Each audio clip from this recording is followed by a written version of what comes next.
start here with Matt. Lance, sort of big picture question. There's been so much talk throughout your time here about the resilience of this team. It continues to come up week after week. It was obviously a big topic on Saturday. My question for you is, when did you first see that? And is that something that you coach? Is that a staple? Can you coach it? I'm just curious how that sort of develops and where you see it. You know, I think it's a lot of factors. Once it, you know, it's a staff mentality. I think it's an expectation of guys that hopefully you're seeing as you evaluate in recruiting. It's habits that you establish in the off season, in fall camp, and really it's just hopefully what you have, you know, just daily in life. You know, you have a lot of things that don't go your way, and what are you going to do about it, and how you going to work through it, and all those type of things that can happen in life after football. And again, you know, challenged our guys at halftime and things like that. And again, it's great to see. You hope you don't get in yourself in those situations as much, but when it does occur, you're pleased to see that battle in them. So, did you see it pretty quick? I mean, I know 21's a while ago now, but did you see it sort of take root pretty quick? You know, it's never always just like with some of you, it's never as good as you always want it to be in certain areas, especially when you're not getting the result. But I think guys understand what the expectation is about you know, of them and how we get there sometimes in the off season of where we're doing. And again, I credit, you know, the staff and Matt Gildersleeve and his people in the off season about expectations and what we do there. So, but I think it's been consistent. I think we go back to many of our conversations about the 21 season and beyond. I think the players that were here and continue to be here or pass that along as they're moving through understand that our staff will be consistent about those expectations and everything that they do while they're here. And once they see that, you're either going to buy in or it's probably not going to work, you know. And not working for some is you're not going to play, and for others you may be that you're not going to last here. And it's not ever what we want, but that's the process that you have to go through. When you have a young guy make a play, whether it's Keaton a couple weeks ago, Austin Alexander, Dak Brinkley, how often do you see sort of that rise in confidence and see the level of play rise after they have, you know, sort of a positive result in a big situation like that? I think a lot of times, you know, you see the guy kind of sees it in practice or something happens, but when he does it under the light, so to speak, another sense of confidence that, hey, I can do this and I can do it on a regular basis. And again, everything we just almost talked about, that daily and weekly preparation, if I just stay to it and I play fast and I play confidently, things will happen. If I use my proper technique and do the things that I've been coached to do, those things can happen. And you can see that with some of the guys, and hopefully we can continue to get that from some of those younger players. Seems like Justice has really started to kind of stack positive games as well. Yeah, you know, he plays hard, does a lot.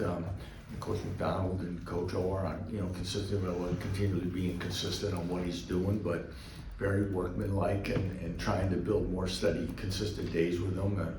He had, you know, again, not being the tallest guy, there's got to be other things that he has to do extremely well, and he's been able to put some good things together. And as always, you know, we're sure glad he's here. And then, what have you seen from Texas Tech on tape so far? You know, extremely explosive football team, an excellent team with lots of talent and depth. And I don't know if I've ever seen a FBS football game that went to 8-minute quarters as they did against Arkansas Pine Bluff. So that just shows, you know, what they have. Most of their games have been decided early, and again, a lot of weapons. You know, and I get to think, I think they're top 3 in every statistic that imaginable right now in our conference, and in the top 10 nationally. A lot of things that just says it's, you know, Coach McGuire's got himself a really good football team. It'll be a heck of a challenge on homecoming night there. But our guys are going to embrace that challenge, and great opportunity for us to go down there and play well. Defensively, there's a good group of guys who are kind of in their first season of contributing. Austin, John, maybe even Jalen Todd or Taylor Davis. How have you seen those players kind of grow throughout the course of the season so far?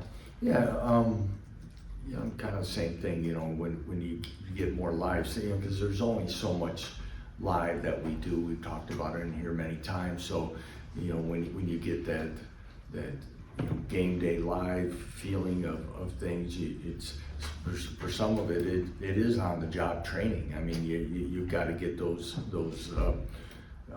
conference snaps, those quality opponent snaps that you have in non-conference, all those things, and you learn. But to see them learn and grow and become more confident, and that's why we talk so much to our guys about whether it be weight room and diet and all the other things that help them kind of get through a long season like this, why it's so imperative for them to embrace those things. But all those guys are starting to show all the reasons why we're excited to have them in this program. Finn Lappin ranks really highly in a lot of the punting stats. Just how much of a weapon has he been, and how pleased you've been with him so far? He's been excellent, he missed the one game, but again, very consistent for what he's doing. He feels more and more comfortable here all the time, and again, he's been a valuable weapon, and obviously, as we say, we don't want to use him very much, but he's been productive when he's had to be out there. Halfway through the season now, just holistically, where do you feel like you guys are at, both offensively and defensively? Not as consistent as I'd like us to be. Again, I think we're better than we show, but again, you are what you put on tape right now. So, and that's the daily challenge to this group. I think they know that and embrace it. They've seen the good and the not so good, and some of the things that have happened and along the way that result in that, and we continue to coach and challenge our leadership and our guys to keep working on those things, and we need a great week of preparation to go down there with a chance to win. Lance, obviously, your quarterback like Jalen has had a pretty special season so far. What have you seen on tape from him? Is there any similarities between the two? Yeah, again, like most quarterbacks in this league, I said this to somebody, I don't know if I'm answering the question, so you can bring me back to it, but is when Jalen makes someone miss, it's because Jalen's really talented and can extend plays, is really talented. But when we're playing against somebody and their quarterback who's really talented and does it, we don't tackle very well and stuff, right? So, I mean, that's what you see when you have a superb quarterback in this league. He extends plays, he can do things with his legs. But what you can see with experienced quarterbacks, and he's one that, give him credit for who he is, not just because he's a coach's son, but he's an excellent quarterback that's gotten better along the way, battled through his share of injuries. But what happens is with more snaps, just like the question about some of our younger players at the quarterback position especially, you start seeing everything, and there's only so many stunts and blitzes and coverages you're going to see. And then, you just get better at recognizing things and what to do with the ball, and the game really slows down for them. And their offense is geared in such a way that they get that ball snapped, and many times they catch it in things or in base things that make it difficult for you. But he's done an excellent job and is playing as good as anybody in this conference right now. Yeah, I think Leipold has continued to be perfect from field goal range this year, and obviously injury withstanding. How confident do you feel, when you're out there 50, 45, like how, to go out there and feel like, oh, you can make that kick? Well, I didn't have all the distances, and I still don't, but the second field goal was was a 40-yarder? Was that 41. 41, so that was the 24-yard line? Okay, but he gave me 35 as his distance where the ball needed to be, so obviously he was about 9 yards off or whatever, 11 yards off, sorry, of where it's at. But for being very limited, I think he tired in the game because he didn't kick as much, and he's feeling better right now. Hopefully we'll get a full week out of him that he's back to where he was. But depending on the time of the game and time on the clock and things like that, we can push him past 50. And the great thing about him is you know, he's very mature and even keeled. That's not going to be, you know, some guys,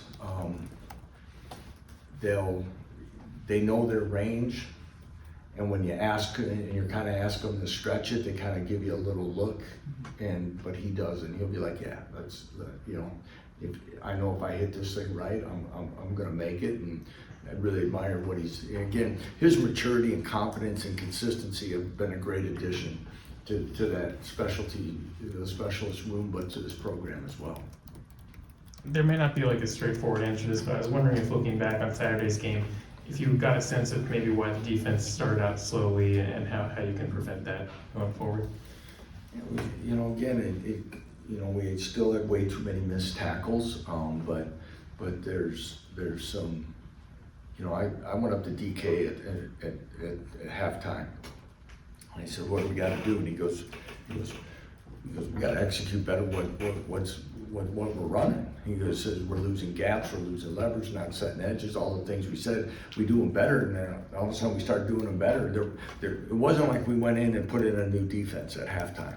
And so the answer is we got to execute and as we say, trust our training a little bit better early in the game and communicate better, all the little things there. But if we can't start this Saturday like that against a team like this for sure, and barely finding a way to beat a good UCF team.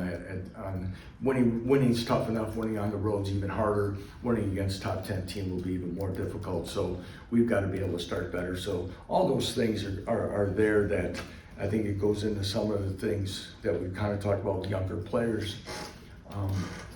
Henry is, you know, again, being confident enough to trust what's going to happen, doing your job with confidence and understanding. But I know they're willing, and I know, again, we've shown flashes of being a solid defense, and then there's times where it has been concerning, and it's the same thing on the other side of the ball. There's times where we're pretty explosive, and there's times that we haven't been as good as we needed to be. And then I wanted to ask, what kind of challenge will Texas Tech's defensive line present in particular? Well, it'll be I think they're in top in like tackles for losses, sacks, and everything. So again, explosive, good front, very athletic. Bailey kid that from Stanford has been everything they wanted him to be when they got him out of the portal late. So very disruptive, and again, it's as good as front as we've seen. You know, I know we played a good Missouri team and that, but this is an excellent defense all across the board, and it'll be a big challenge. And again, trying to stay in normal down and distance and being balanced is very key for us in what we're doing. And a win like that builds confidence. I'm curious if it's different when you do it on the road, coming from behind, and if that plane trip coming back is just different, maybe a style of confidence with it. You know, it's a different feeling. Against obviously body language and morale's a lot better, obviously, and it sometimes can build you some extra confidence as much as coming from behind at home would be. Thank goodness that we did pull that out, because getting back at 5 in the morning and bouncing back with another road game and kind of that, it would it's always challenging, but it'd been even probably more challenging. You know, walking in the room today with them, but it's good. You know, everyone is still who's not on the trip is part of the wins. Or that's the other part I always feel when you do win a road game.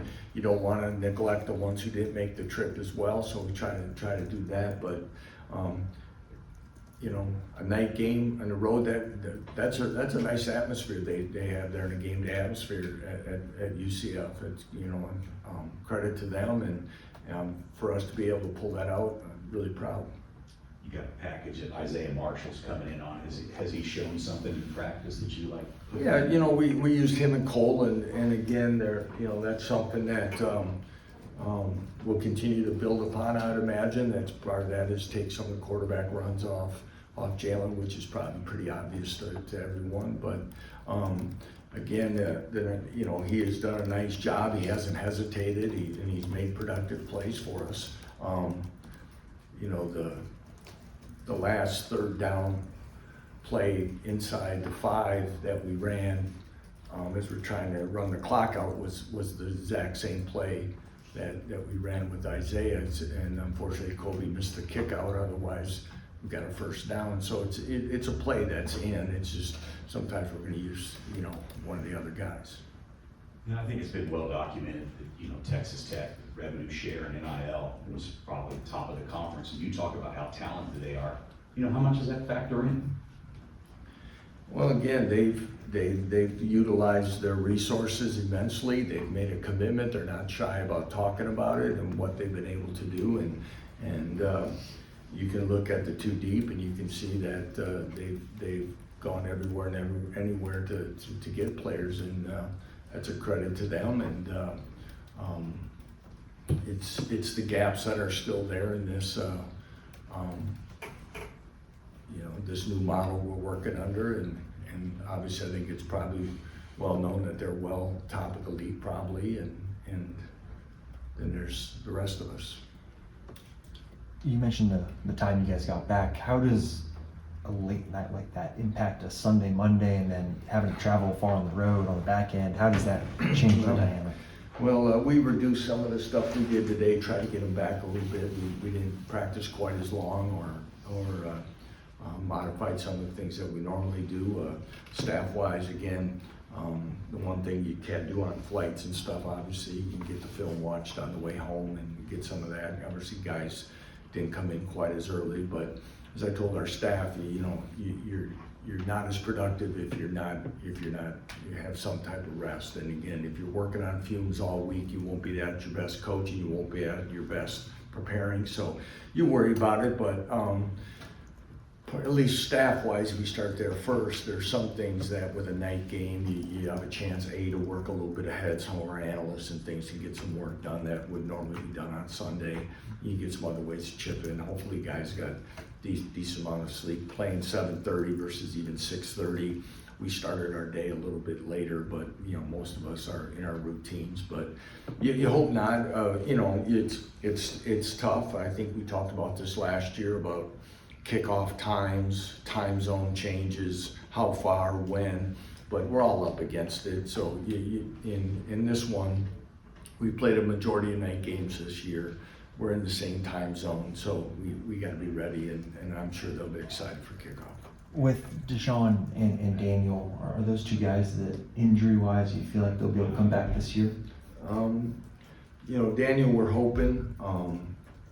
Since I probably got to let you know sometime or another, Deshaun had surgery last week and he'll be lost for the year. You probably knew that already, but you just wanted to ask me. But Deshaun will be unfortunately, his season has ended. A quality young man.